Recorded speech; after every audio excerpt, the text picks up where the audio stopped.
अस्सलाम वालेकुम जी। News update में हूँ शाह मदीद। आज जो एक गैर आइनी काम किया था गवर्नर ने, उसका जो फ़ैसला है वो सुनाया है हाई कोर्ट ने। तो उसी पर हम मज़ीद थोड़ा सा मैं अपनी जो ख़बर है इसको मैं आगे लेकर चलूँगा और हम थोड़ी सी इस पर बात करेंगे। लेकिन जो फवाद चौधरी साहब हैं उन्होंने मीडिया से गुफ्तगू करते हुए ये बात वाज़ह कर दी है कि चलें जी, चाहे जो वो कह रहे थे कि कुछ वो लिख कर दें और इस तरह की जो बात थी, ये अब 11 जनवरी तक जो समात है वो मुलतवी हो गई है। और जो परवेज़ इलाही साहब हैं वो बस अब इस चीज़ के पाबंद हैं कि जी वो 11 जनवरी तक असम्बलियाँ नहीं तहलील कर सकते, असम्बलियाँ नहीं तोड़ सकते। इसके बाद वो एतमाद का वोट लेंगे और फिर उसमें वो जो सारा मामला है वो हो जाएगा। लेकिन फवाद चौधरी साहब ने इस पर मीडिया से गुफ्तगू करते हुए ये बात वाज़ह कर दी है कि चलें 11 जनवरी तक ही सही, लेकिन असम्बलियाँ जो हैं वो टूटनी है। दूसरी तरफ मोनस इलाही साहब जो हैं उनका भी बयान सामने आ गया है और उन्होंने भी यही बात कर दी है कि एतमाद के वोट के बाद हम असम्बली तहलील कर देंगे। और जिस तरह से जो पीडीएम थी इसने जो दौड़ें लगाई हुई थी और फिर जो एक ज़रदारी सब पर बाजी, तो फिर ये भी बातें सामने आ रही थी कि जी काफ लीग के कुछ जो अरकान हैं वो जनाब शायद इधर उधर हो रहे हैं। लेकिन जो कामल अली आगा साहब हैं, ये सेनेटर हैं काफ लीग के, अब इन्होंने वाज़ह ये बात कर दी है कि जी जो असम्बली है, पंजाब असम्बली जो है वो तहलील होगी और इसके बाद जो एतमाद का वोट है वो लिया जाएगा और उसके बाद फिर हम जो पंजाब असम्बली है हम इसको तहलील कर देंगे। इस पर उन्होंने जो बात किया कि जो गुफ्तगू की है मीडिया से, वो ज़रा मैं आपको बताता हूँ। जो वक्त मिला है कोशिश होगी कि एतमाद का वोट ले लिया जाए, इसके लिए कम से कम 10 दिन का वक्त होना चाहिए।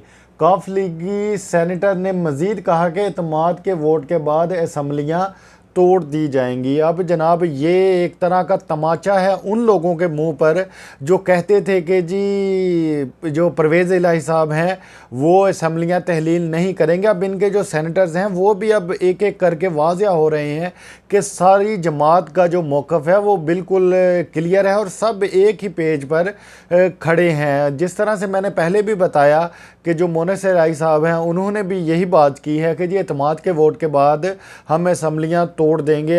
इमरान खान साहब ने भी मीडिया से गुफ्तगू की है और कुछ बातें इंकशाफात उन्होंने भी किए हैं जनाब जनरल रिटायर बाजवा साहब के हवाले से, वो भी हम बात करेंगे। लेकिन यहाँ पर मैं एक बात जो है वो मैं क्लियर करता चलूँ कि इमरान खान साहब ये इतना वक्त दे क्यों रहे थे। अब ये वही चीज़ आ गई कि जी ये तो वो जिस तरह से इन्होंने ये मार्च में, लॉन्ग मार्च में ये ऐलान किया था कि जी मैं पंजाब असम्बली और केपी के असम्बली तहलील करने जा रहा हूँ, ये तब भी ये ऑर्डर कर सकते थे, कह सकते थे कि जी हम इसी वक्त से जो असम्बलियों से बाहर निकल रहे हैं। लेकिन इन्होंने ये ऑर्डर तब क्यों नहीं किया, सवाल ये है।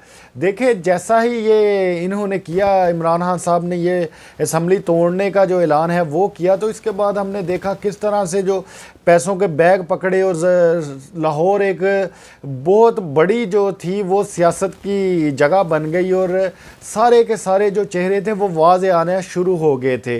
देखिए इसमें जो सबसे बड़ा फ़ायदा इमरान खान साहब को हुआ है वो हुआ है जनाब काफ लीग का, क्योंकि अब जैसे ही आगे वाले जो जनरल इलेक्शन अनाउंस होंगे तो फिर जो काफ लीग है ये तो अब जनाब बैठी हुई है पीटीआई के साथ।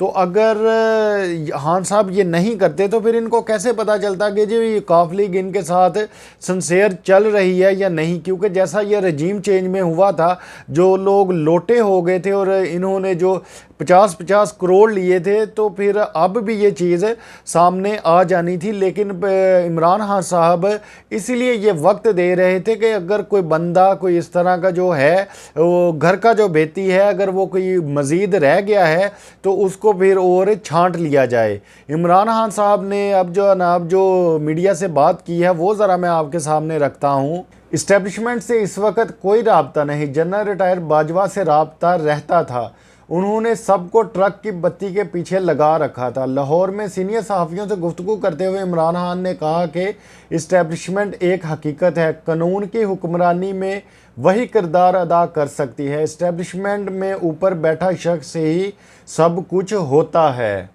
इमरान खान ने कहा कि हुकूमत इंतखाबात 2023 से आगे लेकर जाना चाहती है।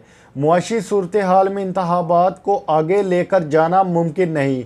मुआशत की यही सूरत हाल रही तो फरवरी मार्च तक मुल्क डिफ़ॉल्ट कर जाएगा। पीटीआई चेयरमैन ने कहा कि मुझे बंद गली में धकेलने का मतलब मुल्क को बंद गली में धकेलना है। इमरान खान ने कहा कि जनरल रिटायर बाजवा ने शहबाज शरीफ को जेल में फ़ोन करके मिजाज परसी की थी।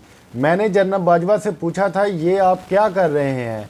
अगर शहबाज शरीफ की मिजाज परसी करनी है तो जेलों में कैद बाकी लोगों का क्या कसूर है? ये जनाब आज वो बात कर रहे थे सहाफ़ियों से और वहाँ पर उन्होंने ये गुफ्तगू की और वाज़ेह तौर पर जनाब इमरान खान साहब अब जो अंदर की जो बातें हैं वो अब लोगों के सामने, पाकिस्तानी अवाम के सामने इमरान खान साहब ला रहे हैं। अब जो रह गया पंजाब असम्बली वाला मामला, तो ये अब जनाब तहलील तो होनी है, क्योंकि सारे लोगों का जो मुस्लिम लीग काफ या पाकिस्तान तहरीक इंसाफ है, इनका जो मौक़िफ़ है वो बिल्कुल क्लियर हो गया। और वो लोग जो जिनका थोड़ा सा शक था, अब वो लोग भी वाज़ेह तौर पर सामने आ चुके हैं। आपकी इस बारे में क्या राय है? आप अपनी राय से हमें ज़रूर आगाह कीजिएगा। आपसे मुलाकात होगी इंशाअल्लाह ताला अगली वीडियो में। तब तक के लिए अल्लाह हाफिज़।